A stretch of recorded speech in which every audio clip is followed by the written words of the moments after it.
2,000 subscribers! Reached my goal. My goal was to get 2,000 subscribers. I got them, and today I'm going to be sharing with you exactly how I did that.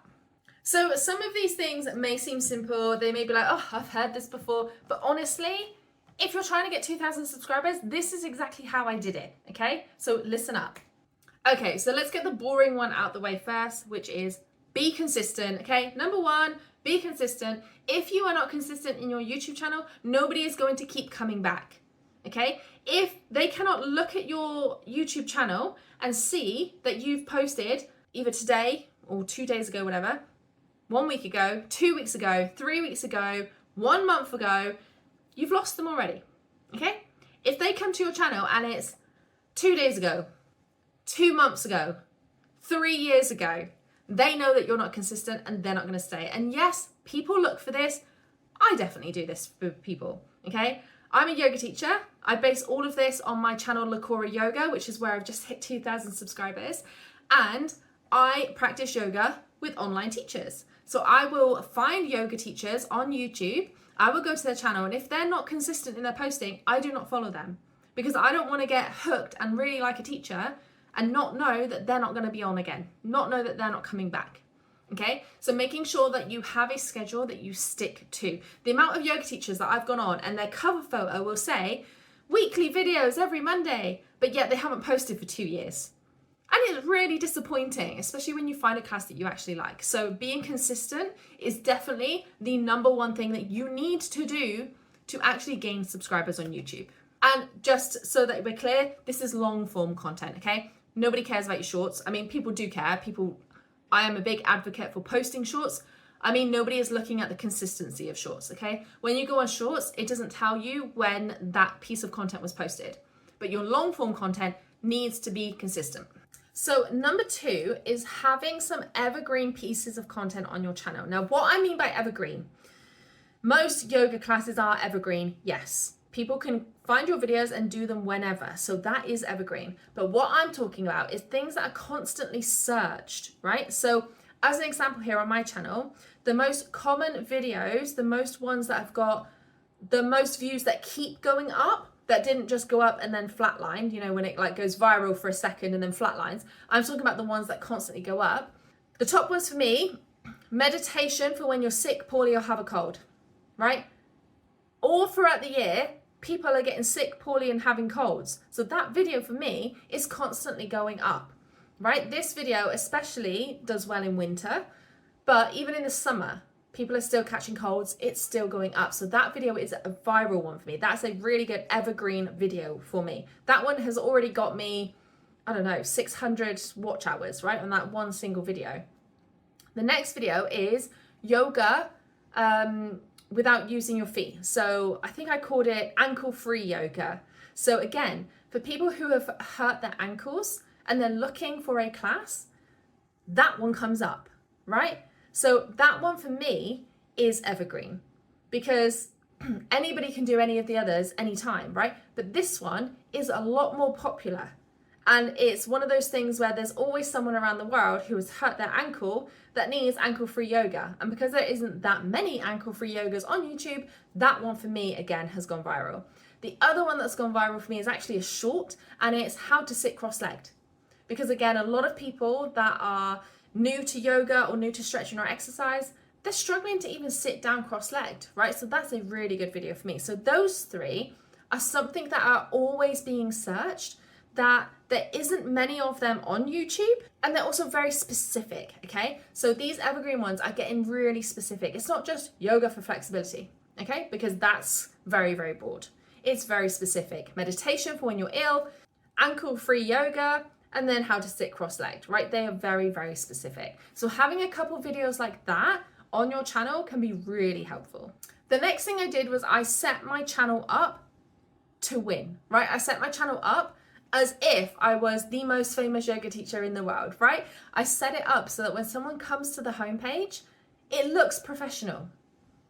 It's got a nice cover photo. It's got my happy smiley face in the profile picture. You scroll down, you can see that I've been posting consistently. And then I've got all my playlists. So I've got different playlists for different things. I've got different times. So I've got 5 minutes, 10 minutes, 20 minutes yoga. I've then got different, depending on what they're looking for. So back bending, like touching their toes, hip opening, depending on what they want to focus on. I've also got different styles. So I've got yin yoga, I've got vinyasa yoga. It's like a full library. They come, they scroll, they click on whatever they need at the time. So for me, it helps me to organize my videos, but also it helps them to find exactly what they want when they want it. Okay, there's no confusion of, oh, what class shall I do today? It's all there for them. That's what makes people subscribe. That's what makes people think, oh, this is organized. I like this. I know what I'm doing. Click that subscribe button. The next thing is to be known for something, okay? So this is where we get a little bit more into the niche, although I hate that word. I always like to say focus on the why. Like, what are people getting from your channel? So for me, they're getting flexibility. They're getting to improve their yoga poses. That's the why for me, which is why when you go to my channel, we've got the different sections of things, right? We've got the different poses. Depending on what pose they want to focus on, they can click on Skandasana, they can click on Down Dog, they can click on Headstand, whatever it is. They can improve their poses by clicking on those specific playlists. But you need to have a specific why are people coming to your channel, okay? If it's just general, you're not going to get as many people, especially not nowadays. There's too many yoga teachers out there. You need to niche down to start with. And I'm not saying that you have to stick to this, okay? But you need to niche down to start with, and then later on, you can branch out if you want to. The next thing that was mega helpful for my channel was my CTA, my call to action. My call to actions on my videos are normally go and watch the next video. Okay, so when you do that, you're encouraging people to stay on your channel. Once they've watched a couple videos of yours, normally they'll know, like, and trust you right away, so they will hit subscribe. Sometimes people might come watch one video and go, right? But the aim is to get people to stay on your channel as long as possible. So if your call to action is, by the way, if you struggled with this transition, go and watch this video next where I explain how to get into it better, right? It's going to encourage them to click on that next video because they want to do that, right? They want to improve that transition. So having a call to action that helps them stay on your channel really, really helped.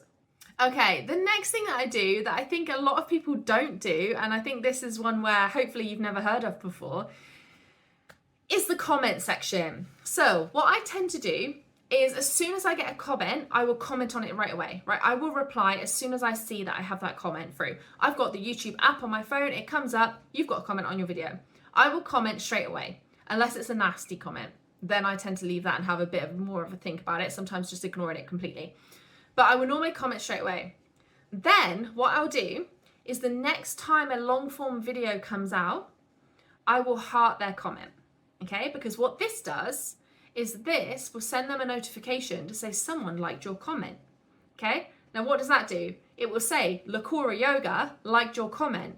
So they're probably more than likely, because again, this is what I've done, you then click on their profile and be like, what, who's that again, right? So they click on your profile. Hopefully if they've not subscribed, they now hit subscribe as well. And they're like, oh yeah, that's that yoga class I did. So then they look at your channel again. They'll see that you've just uploaded a video and they might watch that next video, okay? That's the first part. The next week, the next time a video comes out, I will then give a thumbs up to that comment. So on YouTube, you can heart it and you can thumbs up it, okay? There's two different reactions. So the next week, I will then give it a thumbs up for the same reason. They'll click, they'll see that I've posted, they might watch that new video and they might be like, oh, this person keeps interacting with me, let's subscribe to their channel, okay? So it's comment right away, the next week heart it, the week after that, give it a thumbs up, okay? If they comment back as well, I would move these two, the heart and the like, over and make sure that the next week I comment right after I've uploaded. And then the week after that, heart it. And then the week after that, like it, okay? Luckily on YouTube, you've got a comment section where it comes up, so it's not too hard to keep track of. You can just scroll through, see which ones you've hearted and kind of have them in a specific order, right? And doing this has really helped keep up my engagement on my channel. And I am absolutely positive that this is also what has got my views up and has made people subscribe. So the next thing that I did was I shared my videos absolutely everywhere. Okay, I have a little system set up, which is what I teach inside my Wellness YouTubers program, where we have a spreadsheet and you have your video and there's a list of places to share it. And I make sure that I go through that entire week and share it everywhere. Okay, so it's like sharing it on your community posts, for example, sharing it in an email, sharing it on Instagram, sharing it on TikTok, sharing it on Facebook, maybe even putting up a Pinterest pin, right? There's all these different things that you can do to share your video, but literally sharing it everywhere. And I can see when I've had a week off or when I've had a week where I haven't shared a video everywhere, my views drop drastically. Sharing it in the different places is really going to help improve your channel, okay? Now, I know that this may seem like a lot, but actually when you get into the hang of this and you treat it like work and you have a little schedule, it is so easy to keep on. And this is the kind of thing that I teach. So if you are new to my channel, make sure that you do hit that subscribe button so that you watch the rest of the videos to improve your channel. And when you're ready to dive deeper, don't forget to check out Wellness YouTubers. The link is in the description. Come and join me and learn the complete A to Z of YouTube with support from me.